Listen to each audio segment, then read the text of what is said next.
अल्हम्दुलिल्लाहिल्लज़ी अब्दअल अखलाक वल अर्दीन वस्सलातु वस्सलामु अला मुहम्मदिन सल्लल्लाहु तआला अलैहि वसल्लम अल्लज़ी कान फातिमन फी ततहीराती अलियन फी दरजाती हसनन फी सिफाती शहीदन फी तजल्लियाती ज़ैनल आबिदीन बि इबादाती बाकिरल उलूमी बि मालूमाती सादिकल क़वाल काज़िमल अहवाल मुतमक्किनन फी मकामिर रज़ा जव्वादल गफूर इंदल का नक़िय्यम मिनज़ ज़ुनूब तक़िय्यम मिनल्लाहि अल्लामिल ग़ुयूब अस्करियम अल गुज़ात हादियन इला तरीक़िन नजात मुहदियन इला सियातिल यक़ीन वाला आलित तय्यबीन व ताहिरीन व अस्हाबिही अजमईन खुसूसन अला सैयदना सैयद बदियुद्दीन मदारिद दुनिया वल उक़बा मदारिल आलमीन अम्मा बाद फ़अऊज़ु बिल्लाहि मिनश शैतानिर रजीम बिस्मिल्लाहिर रहमानिर रहीम ला उक़सिमु बिमवाक़िइन नुजूम वक़ाल अल्लाहु तबारक व तआला फ़ी मक़ामिन आख़िर यौम तरजफुल अर्दु वल जिबालु व कानतिल जिबालु कसीबम महीला वक़ाल नबी सल्लल्लाहु तआला अलैहि वसल्लम मन आशा मदारियन मात शहीदा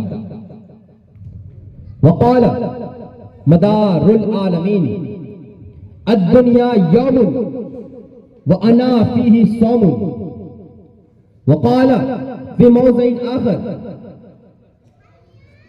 अना हलबियो इस्मी बदियुद्दीन बि उम्मी व अबी हसनी व हुसैन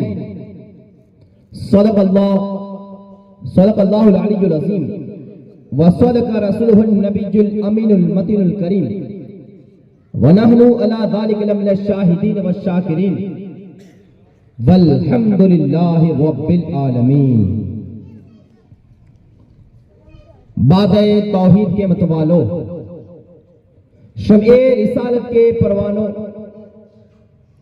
औलियाए किराम से मोहब्बत का दम भरने वालों, गौसे आजम गरीब नवाज मदारे पाक की उल्फत में शर्शार होने वालों, गौसे आजम की 11वीं, गरीब नवाज की 6ठी और मदारे पाक की 70वीं मनाने वालों, आइए जिस रसूल हाशमी की बारगाह में और उनकी आल की बारगाह में खैराज अकीदत पेश करने के लिए हम यहाँ इकट्ठा हुए हैं, तो हमारे बुजुर्गों का यह तौर तरीका है, हमारे असलाफ का यह तरीक़ेकार है और हमारा भी यह तरीक़ेकार है। और अगर हमें नबी की बारगाह में कोई मकाम मर्तबा चाहिए तो यह तरीका इख्तियार करना पड़ेगा। और जो भी इनकी बारगाह में आया है वो मुमताज हो गया है। कैसे कि जब हमारे नबी की बारगाह में हजरत अबू बकर आए तो सदाकत के ताजदार बनके चमके, जब हमारे नबी की बारगाह में फारूक आजम आए तो अदालत के ताजदार बनके चमके, जब हमारे नबी की बारगाह में उस्मान ज़ुन्नूरैन आए तो सखावत के ताजदार बनके चमके, और जब हमारे नबी की बारगाह में मौला अली शाह मर्दा शेर यज़्दा कुव्वते परवरदिगार ला फता इल्ला अली ला सैफ इल्ला जुल्फिकार यानी कि मौला अली आए तो बहादुरों के ताजदार बनके चमके। और जब उनकी बारगाह के अंदर उनके सबसे चहीते बेटे नूरे नजर लख्ते जिगर इमाम हुसैन आए तो शहीदों के ताजदार बनके चमके। बोले सुभान अल्लाह। आइए उन्हीं की बारगाह में कुछ खैराज अकीदत पेश करने से पहले लिखम सदुल उस्फी बिहा हर्रल वबाइल हातिमा अल मुस्तफा वल मुर्तजा वबनाहुमा वल फातिमा मा बादहुम मिन नस्लिहिम क़द जान मिन क़ब्लिहिम अल आबिदु वल बाकिरु वल जाफरु वल काज़िमा सुम्मा रिदा सुम्मा तकी सुम्मा नकी सुम्मा अस्करी सुम्मा मेहदी हाकिम हज़रत इमामिल खातिमा।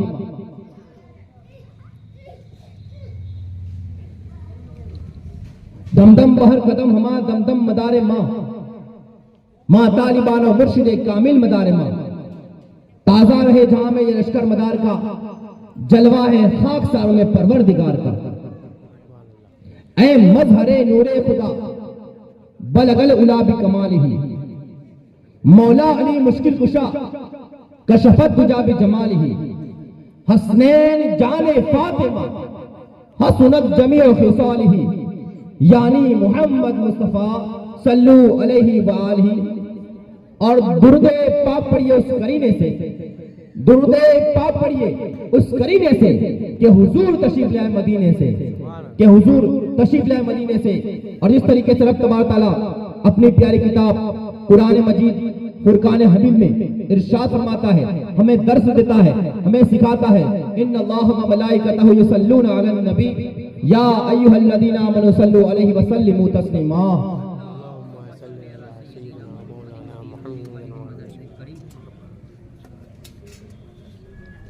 अल्लाहुम्मा सल्लि अला सय्यिदिना व शफीना व हबीबिना व नबीना मौलाना मुहम्मदिन नबीजिल उम्मी व आलिल मदालिल बदलिल करीम व अला सहबी व बारिक व सल्लिम। साथ में मिलके पढ़िएगा, इंशाअल्लाह बड़ा लुत्फ आएगा और सवाब भी आपको जरूर मिलेगा। सल्लल्लाहु अलैका या रसूल अल्लाह व सल्लम अलैका या हबीब अल्लाह। पढ़िए सल्लल्लाहु अलैका या रसूल अल्लाह व सल्लम अलैका या हबीब अल्लाह। पढ़िए सल्लल्लाहु अलैका या रसूल अल्लाह व सल्लम अलैका या हबीब अल्लाह। बड़ा ही प्यारा मशहूर और मारूफ कलाम है ये, नबी की नाते पाक है ये। मैं आपकी बारगाह में पेश करना चाहूंगा और हो सके तो आप भी पढ़िएगा, इंशाअल्लाह आपको इसका सवाब भी पहुंचेगा। और नबी की बारगाह में आपका जरूर कुछ ना कुछ नाम हो ही जाएगा, क्योंकि नबी की बारगाह के अंदर नात पढ़ने के लिए, उनकी तारीफ करने के लिए आवाज अच्छा होना जरूरी नहीं है, इश्क होना जरूरी है। आप कहेंगे कि ये कहां लिखा है, किस किताब में लिखा है? आओ मैं तुम्हें नबी की बारगाह में ले चलता हूं। नबी का दौर है और नबी का वो आशिक जिसे आशिकों का इमाम कहते हैं, जिसे बिलाल हबशी कहते हैं। आपने इनके बारे में सुना होगा कि बिलाल हबशी थोड़े काले से थे, सावले से थे, आपके पास अच्छी आवाज भी नहीं थी। वो इसलिए कि जब आपने नबी का कलमा पढ़ा तो आपका जो मालिक था उसने कहा कि ये कलमा छोड़ दे। उन्होंने कहा कि मैं ये कलमा नहीं छोड़ सकता, तो उसने गुस्से में आकर के आपकी ज़बान मुबारक पर जलता हुआ कोयला रख दिया। अल्लाहु अकबर। और जानते हैं कोयला तो कैसा होता है, वो अपना काम करता ही है। तो उस कोयले की वजह से आपकी ज़बान मुबारक जल जाती है, और जिसकी ज़बान जल जाए वो कुछ भी बोलेगा साफ नहीं बोल पाएगा। उसकी ज़बान में से जो भी निकलेगा वो साफ नहीं निकलेगा, तोतलाहट निकलेगी और आवाज साफ नहीं निकलेगी। लेकिन फिर भी हजरत बिलाल अजान दिया करते थे, यह आपकी ड्यूटी नबी ने लगाई थी, और आप बहुत खुश होते थे इस बात पर, क्योंकि उसमें हमारे नबी का नाम आता था। जब नबी का नाम आता था वो झूम जाया करते थे, और इसीलिए आप अजान दिया करते थे।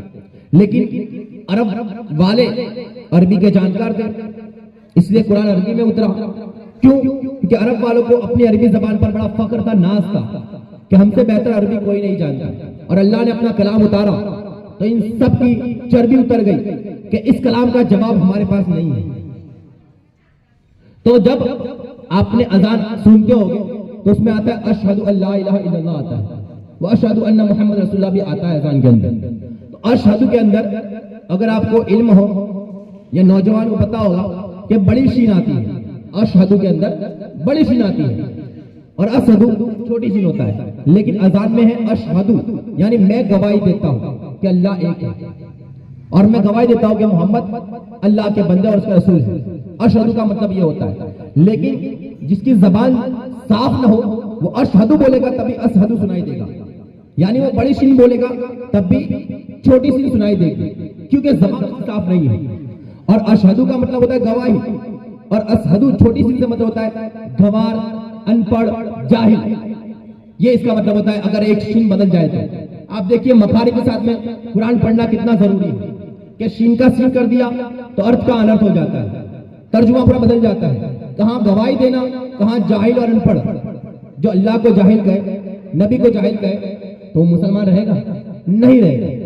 तो बिलाल जब अशहदु पढ़ते तो उनकी जबान से अशहदु निकलता, लेकिन मजबूरी थी उनकी, तो जबान जली हुई थी और जबान जली भी है तो नबी की मोहब्बत में जली है।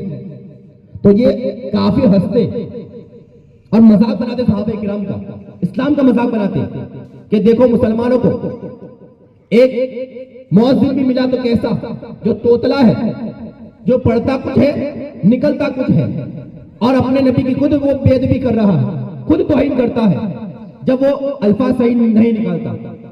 ये बात जब नबी तक पहुंची, सहाबा तक पहुंची, तो सहाबा ने हमारे नबी से अर्ज किया, या रसूलल्लाह आप बिलाल को हटा दीजिए अजान से, उनकी जगह पर फलां सहाबी है, इनकी आवाज भी अच्छी है, आवाज भी बुलंद है और अच्छी तरीके से सही लहजे में वो अजान दे सकते हैं, तो आप बिलाल की ड्यूटी हटाइए और फलां सहाबी की ड्यूटी लगाइए।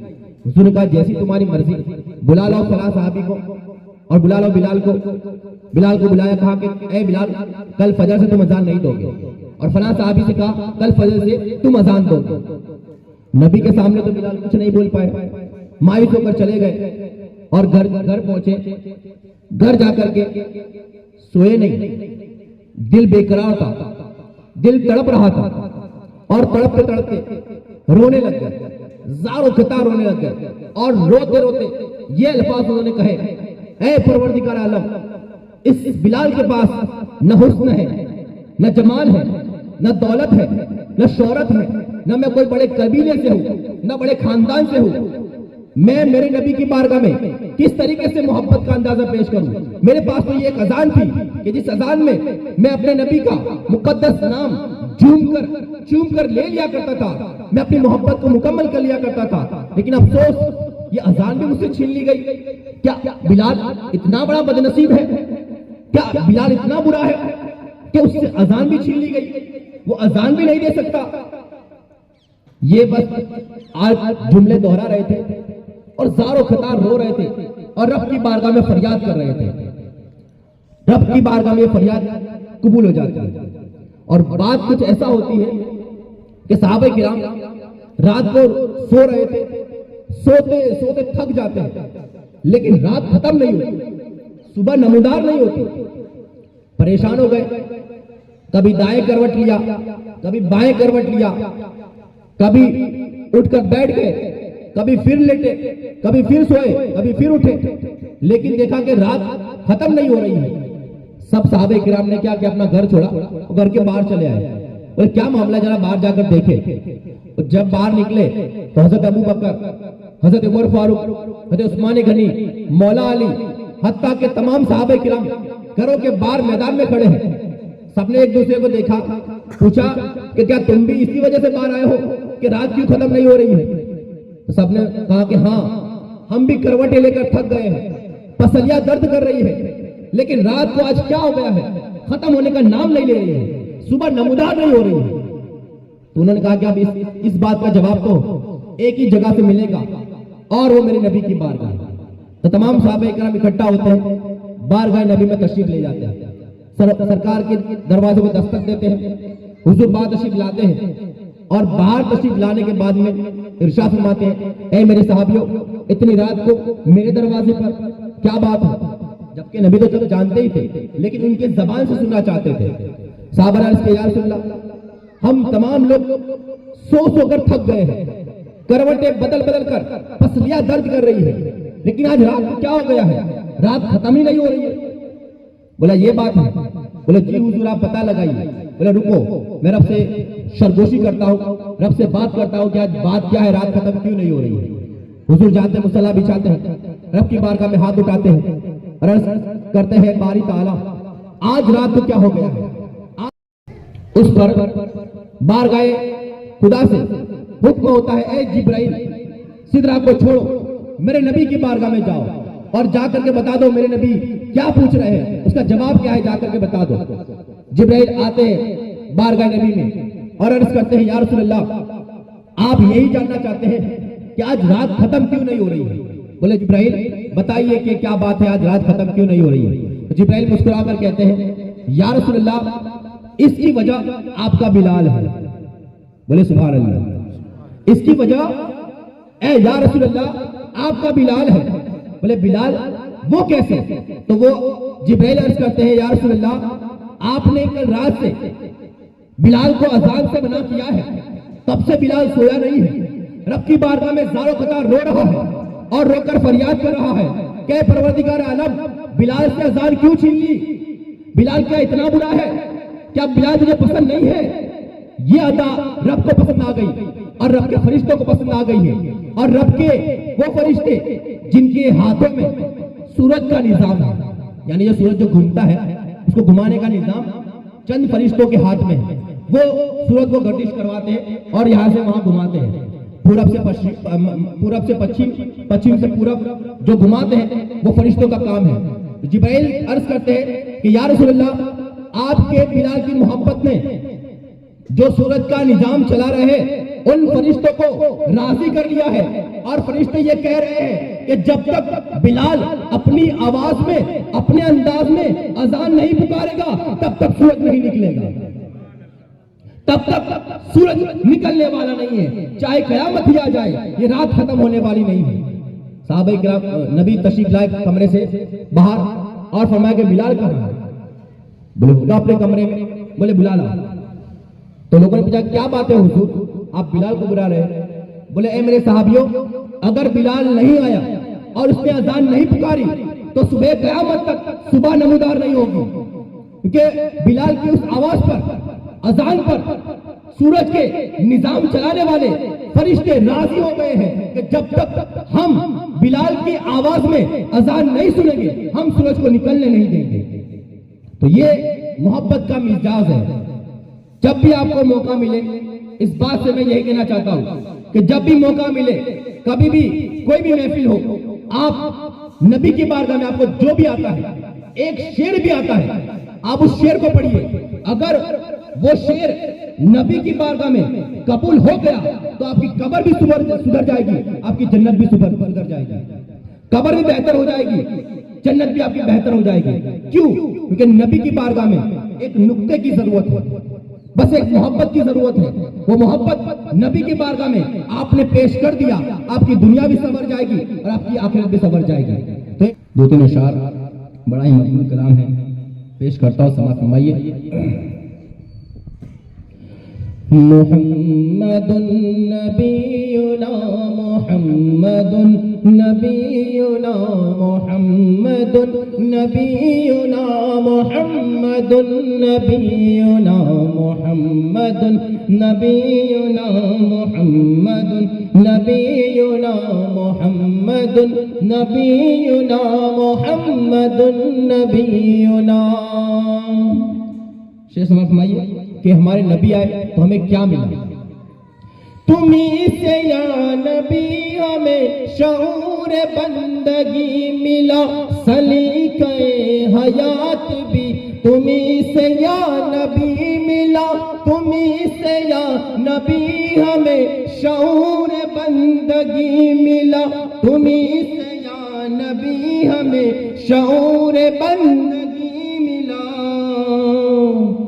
सहाबिये नबी मिले, सहाबिये नबी मिले, हसन मिले, अली मिले, सहाबिये नबी मिले, हसन मिले, अली मिले, मिले शहीद करबला मोहम्मदुन नबीयुना, मोहम्मदुन नबीयुना, मोहम्मदुन नबीयुना, मोहम्मदुन नबीयुना, मोहम्मदुन नबीयुना। बोले सुभान अल्लाह। दोस्तान मोहतरम, आज हर जगह से मुसलमानों को परेशान किया जा रहा है, तकलीफें दी जा रही है, हमें डराया जा रहा है, धमकाया जा रहा है। क्यों? क्योंकि वो जानते हैं कि मुसलमानों को हम डरा या धमका नहीं सकते, लेकिन मेंटली टॉर्चर किया जा रहा है। वो हमें क्यों नहीं डरा सकते और हम क्यों नहीं डरते, उसकी वजह ये शेर में समाप्त फरमाइए। तुम्हारा जो गुलाम है उसे किसी का डर नहीं, न उसको फिक्र कब्र है और हश्र का खतर नहीं। तुम्हारा जो गुलाम है उसे किसी का डर नहीं, न उसको फिक्र कब्र है और हश्र का खतर नहीं। क्यों? घड़ी जब ऐसी आएगी, घड़ी जब ऐसी आएगी हमारे सर पे छाएगी, घड़ी जब ऐसी आएगी हमारे सर पे छाएगी। तुम्हारे फजल की रिदा मोहम्मदुन नबीयुना, मोहम्मदुन नबीयुना, मोहम्मदुन नबीयुना, मोहम्मदुन नबीयुना, मोहम्मदुन नबीयुना। ये दुआ या कलाम है कि जब हम ये सुनते हैं कि फला हमारा पड़ोसी, हमारा रिश्तेदार, हमारे चाचा, हमारे दोस्त, हमारे अहबाब मदीना जा रहे हैं, उम्रा करने जा रहे हैं, हज करने जा रहे हैं, तो ये दिल तड़पने लगता है। क्यों? इसलिए तड़पता है कि इस दिल के अंदर नबी की मोहब्बत मौजूद है। तो जिसके दिल के अंदर नबी की मोहब्बत हो वो इस शेर पर खामोश नहीं रहेगा, क्योंकि ये शेर ही कुछ ऐसा है, दुआ वाला शेर है। आपको आखिर में आमीन कहना है। इंशाअल्लाह अगर आपकी आमीन मदीने तक पहुंच गई तो आपका भी बुलावा जरूर आएगा। तेरा तैयार हो नसीब अब तो सैयदुल बशर, हमारी समत भी उठे इनायतों की एक नजर। तेरा तैयार हो नसीब अब तो सैयदुल बशर, हमारी समत भी उठे इनायतों की एक नजर। दुखी हूँ प्यार चाहिए, दुखी हूँ प्यार चाहिए, तेरा दयार चाहिए। दुखी हूँ प्यार चाहिए, तेरा दयार चाहिए। कबूल हो ये इल्तिजा मोहम्मदुन नबीयुना, मोहम्मदुन नबीयुना, मोहम्मदुन नबीयुना, मोहम्मदुन नबीयुना, मोहम्मदुन नबीयुना। ये शेर जो ये कलाम लिखा गया है, आज से 10 साल पहले ये कलाम लिखा गया था।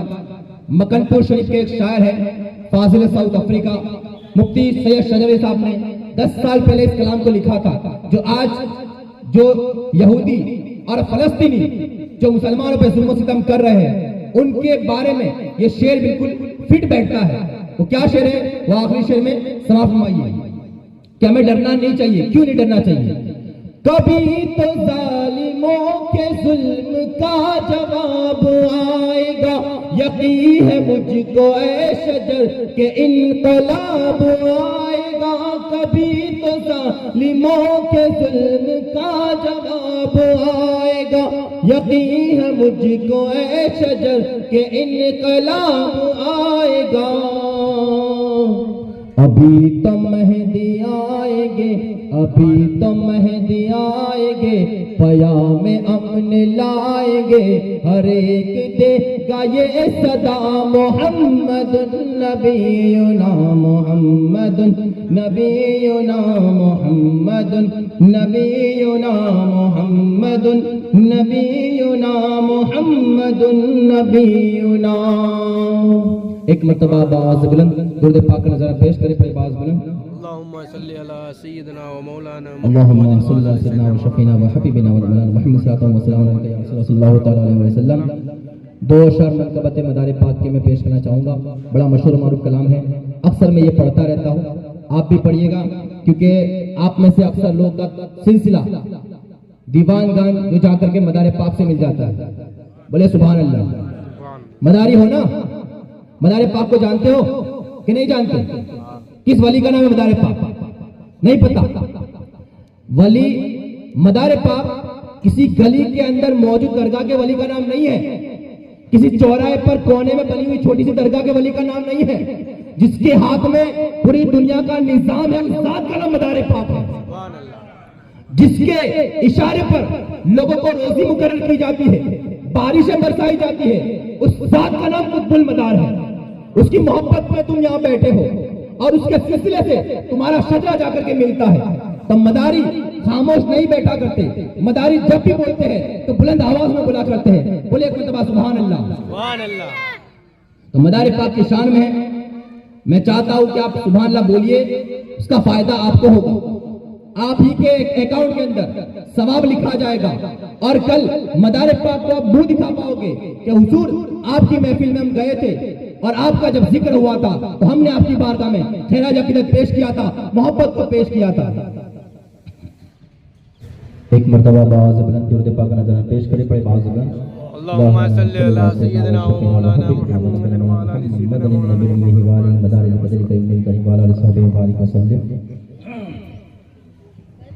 दो अशार मनक़बत मदार पाक के मशहूर मारूफ कलाम है, समाअत फरमाइएगा और हो सके तो पढ़ने की कोशिश कीजिएगा।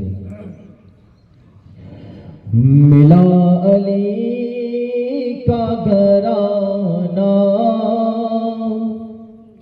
के हम मदारी है। बोले सुभान अल्लाह। सुभान अल्लाह। ये देखिए एक शेर के अंदर दो जातों का जिक्र आ रहा है, तो बड़ा मशहूर और बड़ा प्यारा कलाम है कि क्या निस्बत है सिलसिले मदारिया में, वो शायर इस शेर के अंदर पेश करना चाहते हैं। मिला अली का घराना के हम मदारी है, मिला अली का घराना के हम मदारी है, मिला अली का घराना के हम मदारी है, बने न कैसे निशाना के हम मदारी है, बने न कैसे निशाना के हम मदारी है। बोला कीजिए, बोला कीजिए, आगे समझ फरमाइए। अगर समझ ले मदारे जहाँ की अज़मत को, अगर दुनिया समझ जाए कि कुतुबुल मदार की जात का नाम है तो हर शख्स ये पुकारेगा कि हम मदारी हैं। वो शेर को आप मद्देनजर रखिए और ये शेर समाप्त फरमाइए।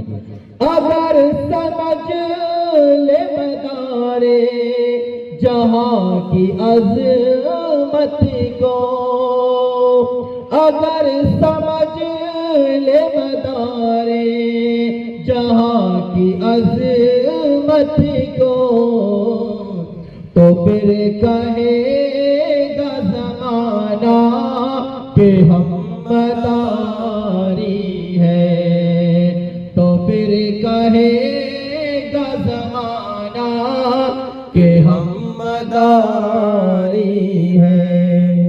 बोले सुभान अल्लाह। सुभान अल्लाह।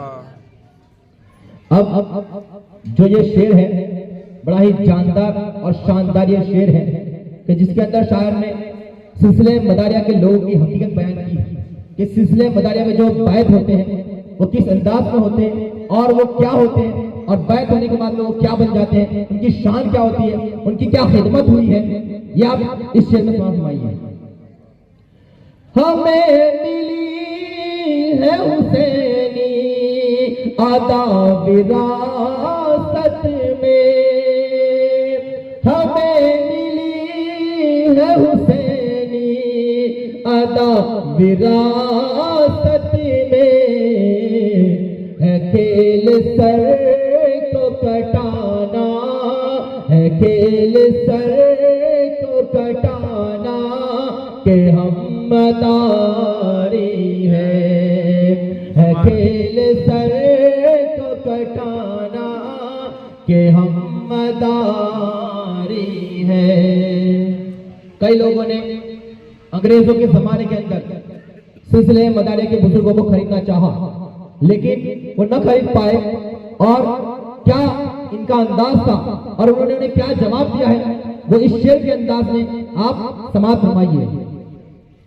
कसम खुदा की ये नेमत है दो जहां के लिए, हमारे पास है इश्क़े मदार की दौलत, हमारे पास है इश्क़े मदार की दौलत, है ठोकरों में खजाना, है ठोकरों में खजाना कि हम मदारी है ठोकरों में खजाना कि हम मदारी है। कुछ लोग अपनी निस्बत को छुपाते हैं, डरते हैं कि कहीं हम पर फतवा न लग जाए, कहीं हमें सोखता न कह दे, कोई हमें बंद और कटा हुआ सिलसिला न कह दे, और डरते और अपनी निस्बत को छुपाते हैं। अरे मदारियों, तुम्हारी निस्बत तो किसी एक किताब में नहीं बल्कि 700 से ज्यादा किताबों में लिखा हुआ है कि अल्हम्दुलिल्लाह 700 से ज्यादा बुजुर्गों ने ये कहा है कि अल्हम्दुलिल्लाह हमें मदार पाक का सिलसिला मिला हुआ है, हमें मदार पाक की निस्बतें मिली है, मदार पाक की निस्बतें हम तक पहुंची है, मदार पाक का सिलसिला हम तक पहुंचा है। तो 700 किताबों में लिखा है, एक किताब में अगर न लिखा हो, एक बुजुर्ग ने अगर न बयान किया हो तो निस्बत खत्म नहीं हो जाती। ये मुस्तफा का फैजान है, क्या नबी का फैजान खत्म हो सकता है? हिंदुस्तान में कुतुबुल मदार को नबी ने भेजा है, नबी ने अपना फैजान, मौला अली ने अपना फैजान अता फरमाकर हिंदुस्तान में भेजा है। तो क्या वो फैजान कोई बुजुर्ग बंद कर सकता है? क्या नबी का फैजान कोई बंद कर सकता है? कभी बंद नहीं हो सकता है। तो अल्हम्दुलिल्लाह आपकी जो निस्बत है बड़े बरजस्ता और बलबना अंदाज में कहिए कि अल्हम्दुलिल्लाह हम मदारी हैं। निस्बत को छुपाइए नहीं बल्कि जाहिर कीजिए कि अल्हम्दुलिल्लाह हम मदारी हैं। तो उस बात को ध्यान में रखिए और ये शेर समाप्त फरमाइए। कसम खुदा की ये नेमत है दो जहां के लिए, कसम खुदा की ये नेमत है दो जहां के लिए, किसी से तुम न छुपाना कि हम मदारी है, किसी से तुम न छुपाना कि हम मदारी है। आप में से जो लोग मकनपुर शरीफ गए हैं या न जा पाए हो तो YouTube का जमाना है, आप करामत मदार लिखिए, उस पर आपको एक जिंदा जावेद करामत नजर आएगी। जब से आपका रोजा तामीर हुआ है तब से लेकर के आज तक, जब आप मकनपुर शरीफ के अंदर रोज़े मदार पाक पे आप एंट्री करेंगे, जब दाखिल होंगे और नजर ऊपर उठा करके आप देखेंगे तो आपको अबाबिलों का जुर्म तवाफ करता नजर आएगा। और ये सुबह की अजान से शुरू हो जाते हैं, मगरिब की अजान तक बस वो तवाफ उनका लगा रहता है, चालू रहता है। अब कुछ लोग, अभी YouTube के मौलवियों का जमाना है, न चेहरे पर दाढ़ी होती है, न सर पे टोपी होती है, न जिस्म पर इस्लामिक लिबास होता है, और ये YouTube के मौलवी तंज करने लग जाते हैं कि माशाअल्लाह वहां पर तो तवाफ हो रहा है, वहां पर तो चक्कर लगाए जा रहे हैं, वहां तो लोग घूम रहे हैं, वहां तो लोग हज कर रहे हैं। अरे नादानो, हज करने के लिए शराइत होना जरूरी है, हज करने के लिए खाने काबा का होना जरूरी है, हज करने के लिए एहराम का होना जरूरी है, हज करने के लिए हजर अस्वद का सामने होना जरूरी है, मकाम इब्राहिम पर नफल नमाज अदा करना जरूरी है, सफा मरवा की सही जरूरी है। ये तमाम जब अरकान पाए जाते हैं तब किसी को हाजी कहा जाता है, तब किसी का हज मुकम्मल होता है। पूछिए मत मकरपुर जाने वालों से, क्या तुम वहां पर हज करने जाते हो? क्या तुम तवाफ इसलिए कर रहे हो कि ये खाने काबा है? और अंधों को देखना चाहिए कि अगर आपके रोजे के ऊपर अगर काला गिलाफ लगा हुआ है तो क्या खाने काबा कह दोगे? कई मस्जिदें खाने काबा की तरह बनाई गई है, तो क्या उसे हम खाने काबा तस्लीम कर लेंगे? नहीं। मकरपुर शरीफ का रोजा आप देखिए, खाने काबा के ऊपर कोई गुंबद नहीं है। आपने अपने घरों पर और कई जगह पर देखा होगा कि खाने काबा के ऊपर सिर्फ ढाबा है, एक सहन है, वहां पर कोई छत मतलब वहां पर कोई गुंबद नहीं है, एक मीनार भी नहीं है। लेकिन आप रोजे मदारे पाक को आप देखेंगे तो उस पर एक गुंबद है और 4 मीनारें मौजूद हैं। ये अंधों को दिखना चाहिए कि ये खाने काबा से बिल्कुल अलग है, बस शक्ल, उसके नीचे का ढांचा अगर खाने काबा की छवि है तो क्या खाने काबा तस्लीम किया जाएगा? क्या ये इल्जाम लगाया जाएगा कि मदारी लोग खाने काबा को छोड़ करके रोज़े मदार का तवाफ करते हैं या वहां पर हज करते हैं? तो ये जुल्म है और कुछ नहीं है, और ये इनकी कम इल्मी की वजह से ये हम पर इल्जाम लगाते हैं। अगर इन्हें वलियों से मोहब्बत होती तो इस तरीके से ये बातें न करते, और अगर इनके पास इल्म होता तब भी ये ऐसी बातें न करते। तो ये मैं कहना चाहता हूं कि तुम इंसानों को तो रोक दोगे, इंसानों को तो समझा दोगे कि भाई खाने काबा के अलावा किसी जगह का तवाफ नहीं करते, लेकिन उन अबाबिलों को कैसे समझाओगे जो सुबह से लेकर के शाम तक मदारे पाक की बारगाह का तवाफ करते हैं? सुभान अल्लाह। और वो क्यों करते हैं ये आप इस शेर में समाप्त फरमाइए। तवाफ रोज़े का करती है यो अबाबिले, तवाफ रोज़े का करती है यो अबाबिले, कि जैसे उन्हें को जताना हो, जैसे उन्हें को बताना कि हम मदारी हैं, हो जैसे उनको बताना कि हम मदारी हैं। मिला अली का घराना कि हम मदारी हैं। एक मरतबा बाज़ बुलंद दरूद पाक का नज़ारा पेश करें, बड़े बाज़ बुलंद। अल्लाहुम्मा सल्ली अला सय्यिदिना व सय्यिदिना मुहम्मद नबी अल-उम्मी व अला आलिहि व सल्लम व बारिक व सल्लिम। बिरादराने मिल्लत इस्लामिया, पर्दानशीन ख़वातीन इस्लाम, आज हम 2 अजीम निस्बतों के तहत इस महफिल में इकट्ठा हुए हैं। पहली निस्बत है जानशीन कुतुबुल मदार, औलाद कुतुबुल मदार, सैयद सादात हुजूर सैयदना सैयद अबू मोहम्मद दादा अरगुन, जो मदारे पाक के सबसे पहले बेटे हैं, आपके पहले खलीफा है, उनका आज उर्से पाक है। एक ये निस्बत है हमारी, और दूसरी निस्बत तो आप जानते ही हैं कि मरहुमा का इसाले सवाब की महफिल है, सालाना बरसी है। तो ये 2 निस्बतों के साथ में इकट्ठा हुए हैं। तो इंशाअल्लाह हमारा ये मिजाज है और होना भी चाहिए। देखिए, मैं यहीं की बस्ती का एक बाशिंदा हूं, गुजरात का रहने वाला हूं।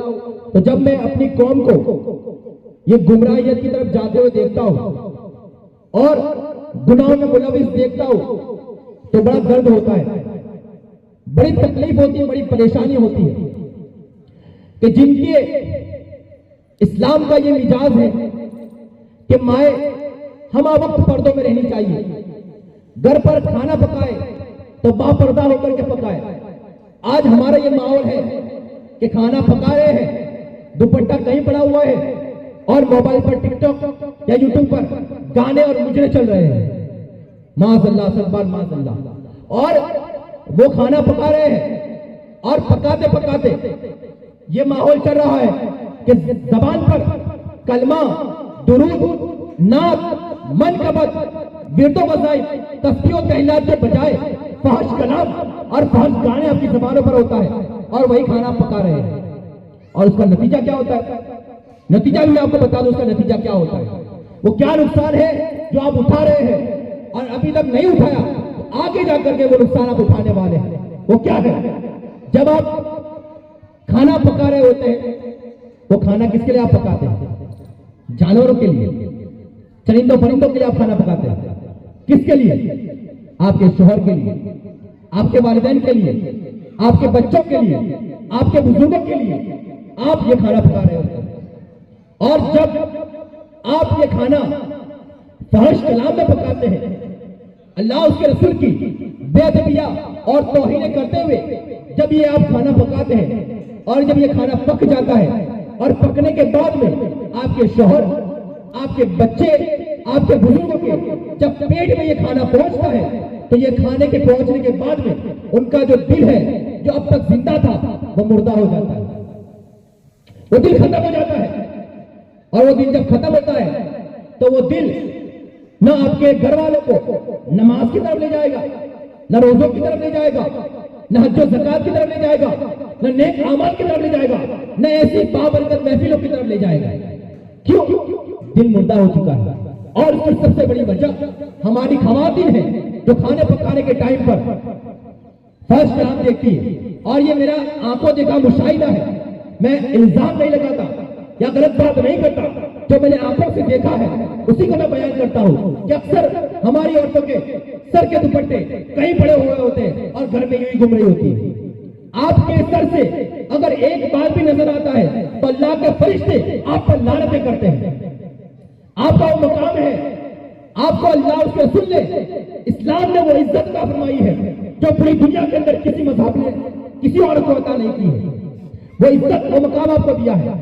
लेकिन जब आप दुपट्टा अच्छी तरीके से बांधकर, बावजूद होकर, अल्लाह की तस्बीह तेलावत पढ़कर, नबी की नात पढ़ते हुए, कुरान की तिलावत करते हुए या सुनते हुए आप खाना पकाती है तो वो तिलावत, वो तस्बीह तेला की बरकतें उस खाने में उतरती है। और जब वो खाना आपके घर वाले खाते हैं तो जब अजान होगी तो पहली सब में जाकर के नमाज पढ़ते हुए नजर आएंगे। जब ऐसी महफिलों की बात सुनेंगे तो पहले ही तमाम काम छोड़ करके इस अल्लाह उसके रसूल की और अहले बैत की महफिल में आते हुए नजर आएंगे। क्यों? दिल उनके जिंदा है और दिल जिंदा होगा तभी वो जिंदों का जिक्र सुनेंगे और जिंदों का जिक्र सुनना पसंद करेंगे। और ये दिल जिंदा आप कर सकती है और आपकी वजह से ये माहौल बन सकता है। अगर आप जब भी खाना पकाए तो अदब के दायरे में सर पर दुपट्टा, जिस तरह नमाज में हम पहनते हैं, नमाज में बांधते हैं, वैसे बांधिए।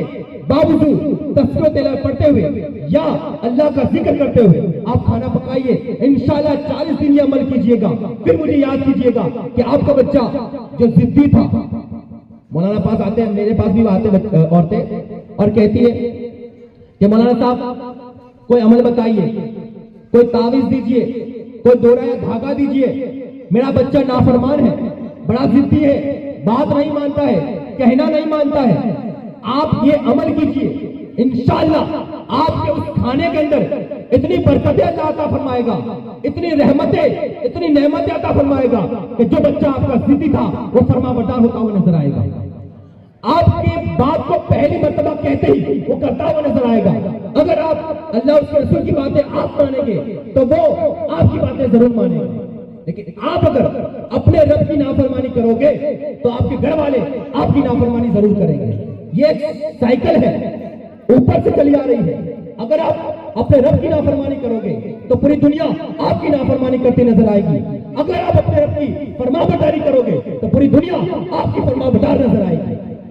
ये मामला आप करते नजर आइए, इंशाअल्लाह आप याद करेंगे कि ये सबसे बड़ा वजीफा है।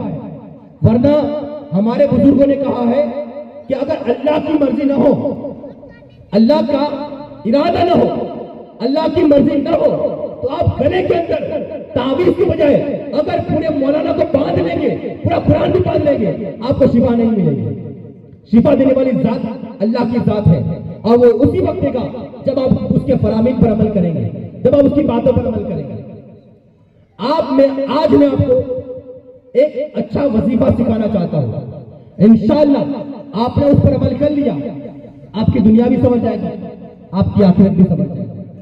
और ये हदीस पाक है, ये हदीस पाक, इसमें रावी कोई सहाबा नहीं है, कोई अहले बैत नहीं है, कोई आम इंसान नहीं है, बल्कि इसके रावी मुकर्रब फरिश्ते हैं, यानी कि अल्लाह के रसूल और फरिश्तों की दरमियान की गुफ्तगू है। ये गुफ्तगू कुछ इस तरह की है कि हुजूर की बारगाह के अंदर अल्लाह के 4 मशहूर फरिश्ते तशरीफ लाते हैं, हजरत जिब्राइल, हजरत मिकाइल, हजरत इस्राइल और हजरत इसराफील अलैहिस्सलाम।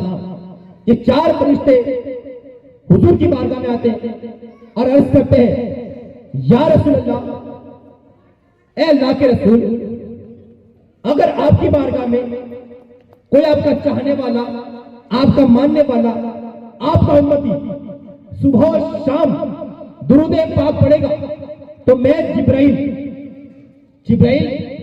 फरिश्तों में बड़े बुलंदो बाला मकाम और मर्तबे के मालिक हैं। जिब्राइल अर्ज करते हैं कि या रसूल अल्लाह, आपका कोई उम्मती, आपका चाहने वाला आपकी बारगाह में सुबह शाम दुरूद पाक पढ़ेगा, तो मैं जिब्राइल उसे कल महशर के मैदान में तलाश करूंगा और तलाश करने के बाद में उसे पुलसिरात पर ले जाऊंगा। क्या है पुलसिरात? पुलसिरात हमारे ये 4 लाइन ब्रिज है, जो हम यहां से अहमदाबाद जाते हैं तो ब्रिज आते हैं, कोई 4 लाइन है, कोई 2 लाइन है। क्या पुलसिरात ऐसा ब्रिज है? ब्रिज तो है, लेकिन ऐसा 4 लाइन या 2 लाइन ब्रिज नहीं है, बल्कि हदीस पाक में आता है कि ये ब्रिज, ये पुल तलवार से ज्यादा तेज है और बाल से ज्यादा बारीक है। तलवार से ज्यादा तेज और बाल से ज्यादा बारीक है, और उस पर से हर किसी को गुजरना है। क्यों? क्योंकि इस पुल के उस पार जन्नतुल फिरदौस है, और जिसे जन्नत में जाना है उसे यह पुल पार करना पड़ेगा, और जो जन्नत में नहीं जा पाएगा वो जब इस पुल पर चढ़ेगा तो कट करके सीधा जहन्नम में गिर जाएगा। क्यों? क्योंकि उस पुल के नीचे सीधा जहन्नम है।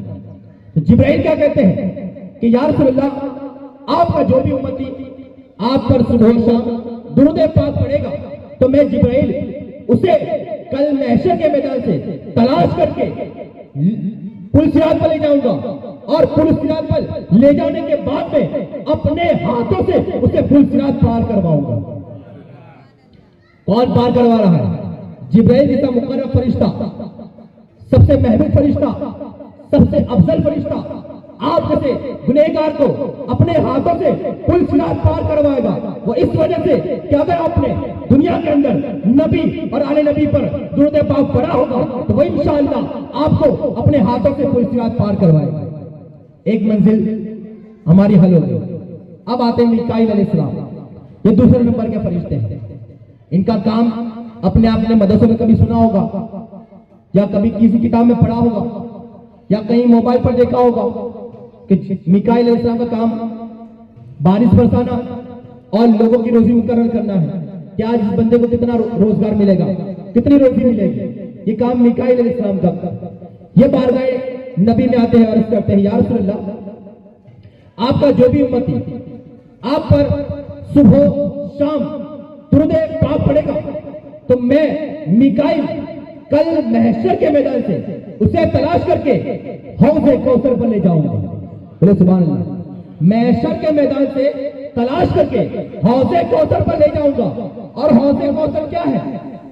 ये कोई मामूली हौज नहीं है, ये कोई मस्जिद की मामूली हौज नहीं है, बल्कि ये हौज है कि जिसके बारे में किताबों में आता है कि रब तबारक व तआला अपने महबूब को कल महशर में तोहफे में ये हौज अता फरमाएगा, और उससे वही लोग पानी पिएंगे जो जन्नती होंगे।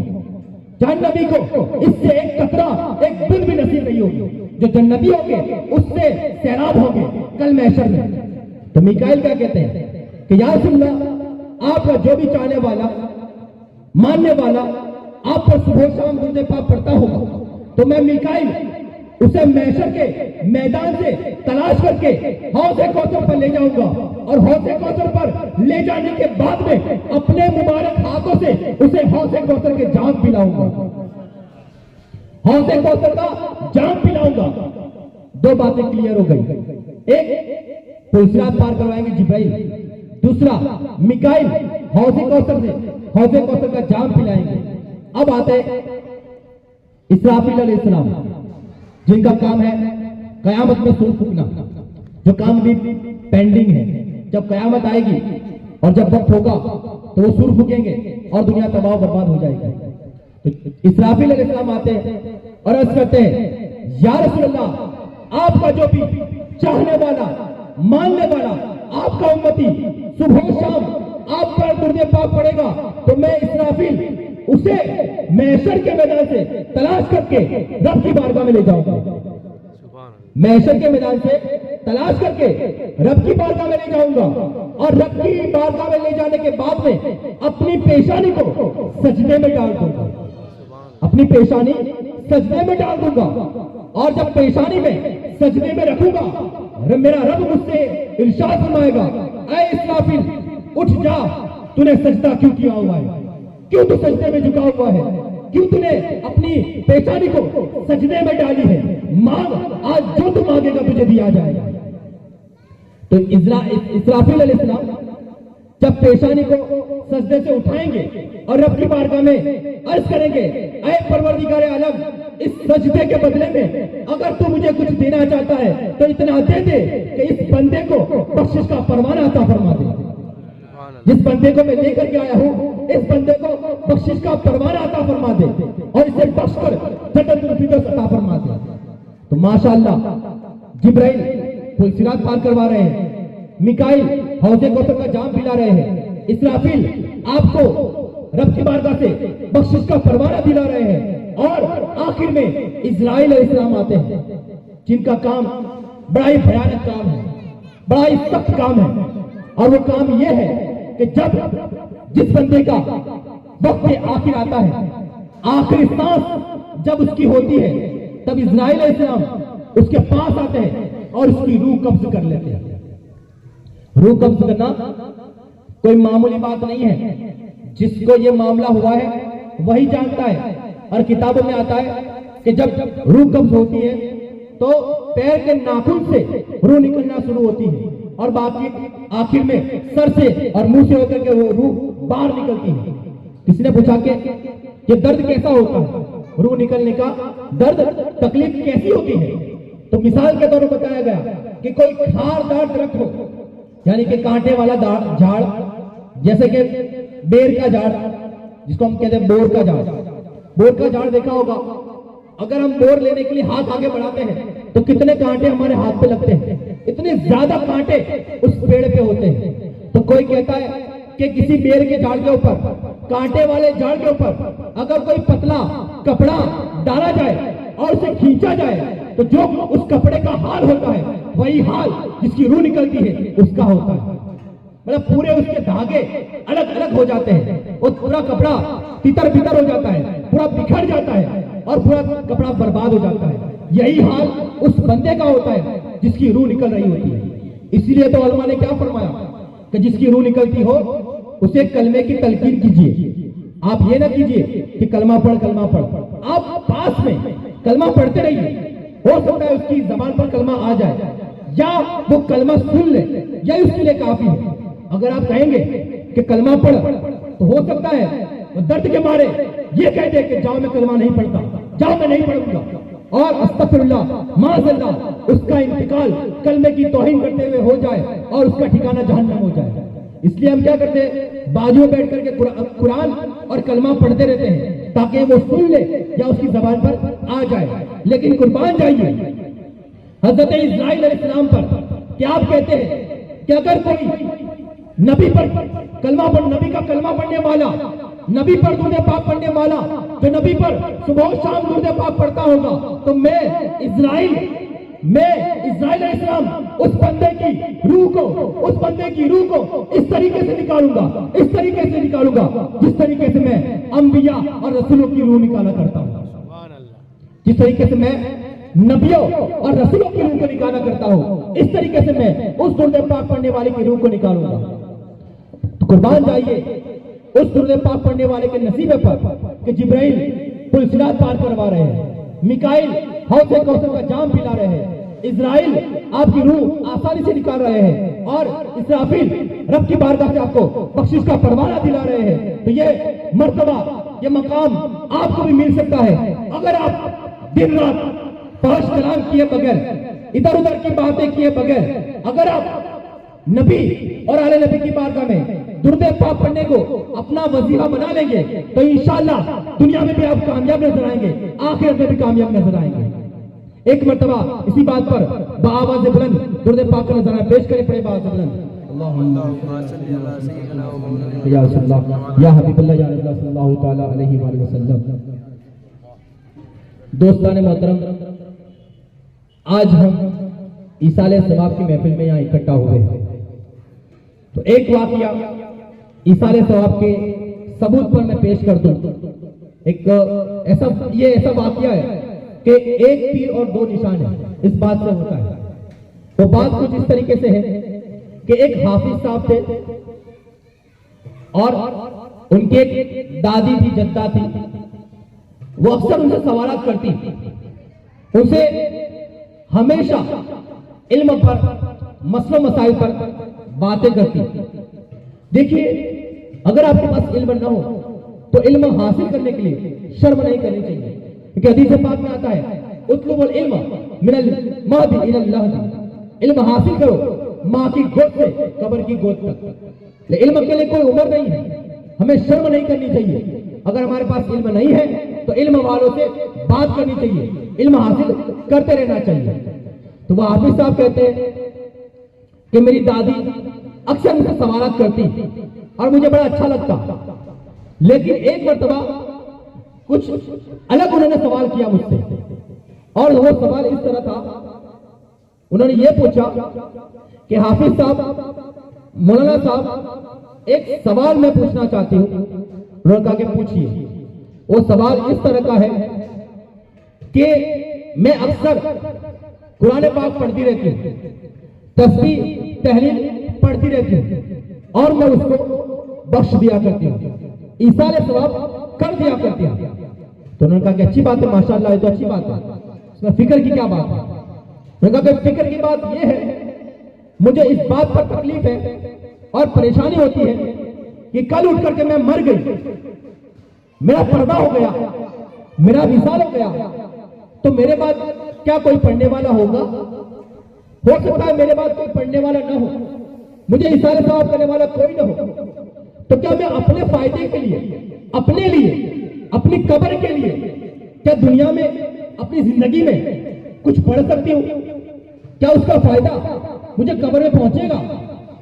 तो हाफिज साहब ने कहा कि क्या तुम ये समझती हो? उन्होंने मिसाल दी कि क्या तुम ये समझती हो कि तुम्हारे पास 100 रुपए है और वो 100 रुपए तुमने खर्च कर दिए, तो तुम्हारे पास क्या बचा? हमारे पास 100 रुपए है, हमने किसी को दे दिया तो हमारे पास कुछ नहीं बचेगा ना। तो वो बुजुर्ग ने ये सोचा कि मेरे पास 100 रुपए है, मैंने खर्च कर दिया तो मुझे क्या मिलेगा? मेरे पास तो कुछ भी नहीं बचा। यानी मैंने इतने कुरान पाक पढ़े, इतनी तस्बीह पढ़ी, इतनी तहरीलात पढ़ी, इतना सब कुछ पढ़ा, मैंने तो सबको बख्श दिया। मेरे अकाउंट में क्या, मेरे खाते में क्या, मेरे पास क्या बचा? उनके दिमाग में ये चल रहा था। तो उन्होंने बड़ी खूबसूरत मिसाल दी।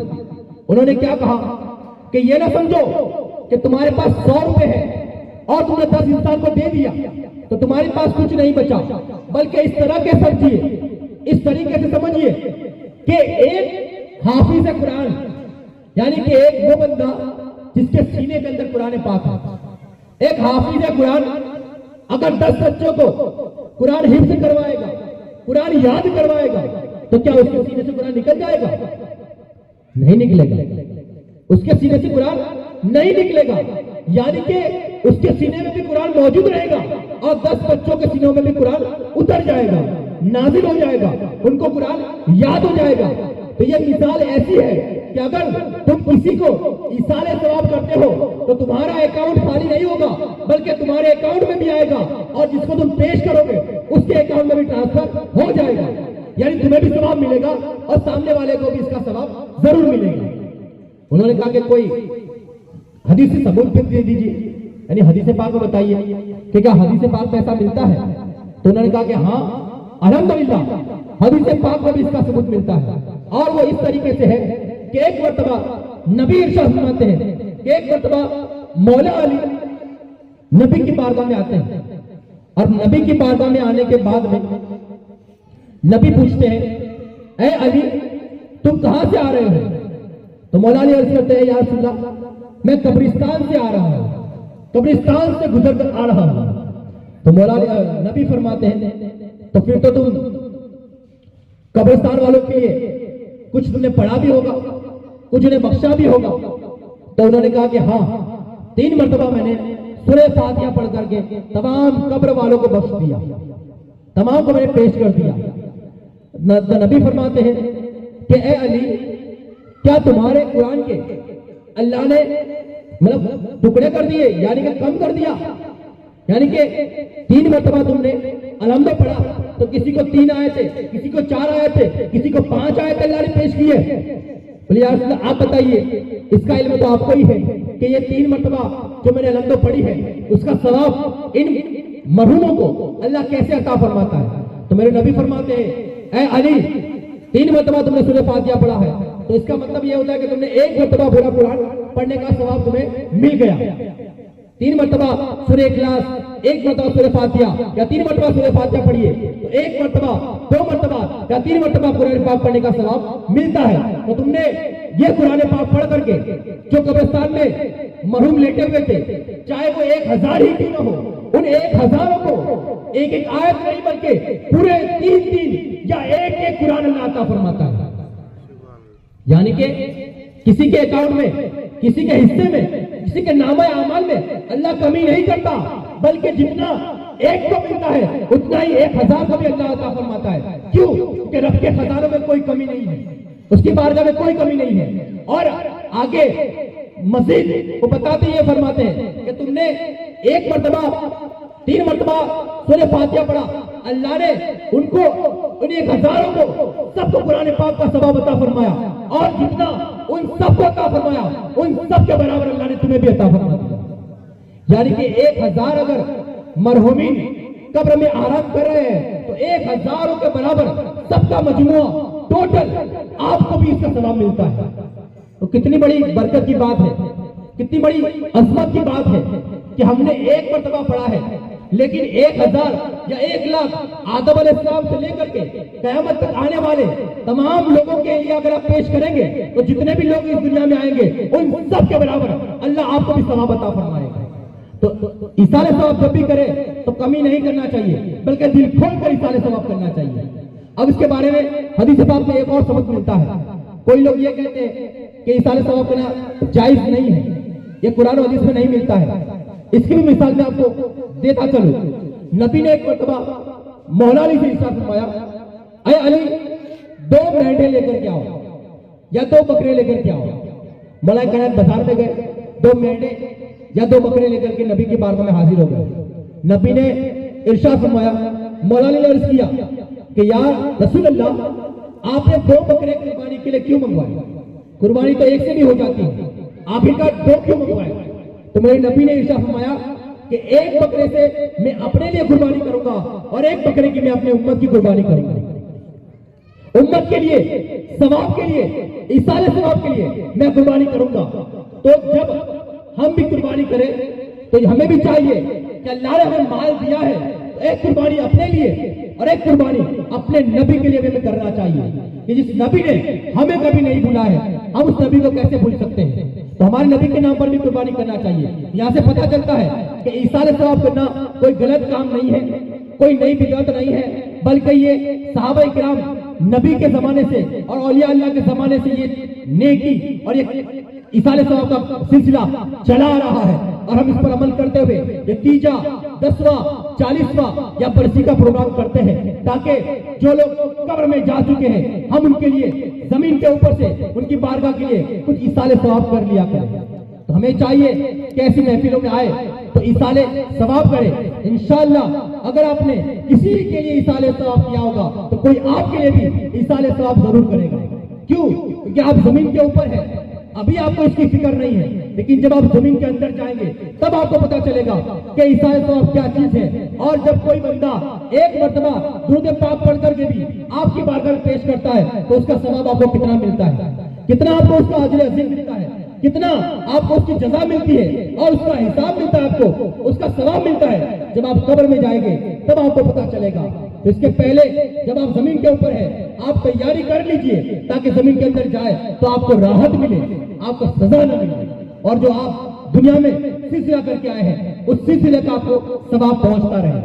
तो एक मर्तबा बावज बुलंद दुरूद पाक का नज़ारा पेश करें। पे बावज बुलंद अल्लाहुम्मा सल्ली अला सय्यिदिना व शफीना व हबीबिना व नबीना मौलाना मुहम्मद सल्लल्लाहु अलैहि वसल्लम अलैका या रसूलल्लाह या हबीबल्लाह या नूरुल्लाह सल्लल्लाहु तआला अलैहि वसल्लम। तो दोस्तान मोहतरम, ये था इसाले सवाब के मुतालिक मेरी गुफ्तगू। अब जिनकी बारगाह के अंदर हमें खिराज अकीदत पेश करना है, सिर्फ 2 मिनट उनकी जात के बारे में मैं आपको बताता चलूं, क्योंकि उनके उर्से पाक है। तो हमारा ये फर्ज बनता है कि भले ही एक लफ्ज हो उनकी बारगाह में, लेकिन हमें खिराज अकीदत पेश करना चाहिए। आज जिनका उर्से पाक है ये जानशीन कुतुबुल मदार है, यानी कि मदार पाक आपके जानशीन है और आपसे आपका औलाद का सिलसिला चला है। सरकार आपने शादी नहीं किया है, मदार पाक ने शादी नहीं किया है, ये हम सब जानते हैं। तो ये फिर जो मकनपुर में जो सादात है वो किसकी औलाद में से, उनका शजरा क्या है, वो किस घराने से है, किस खानदान से है।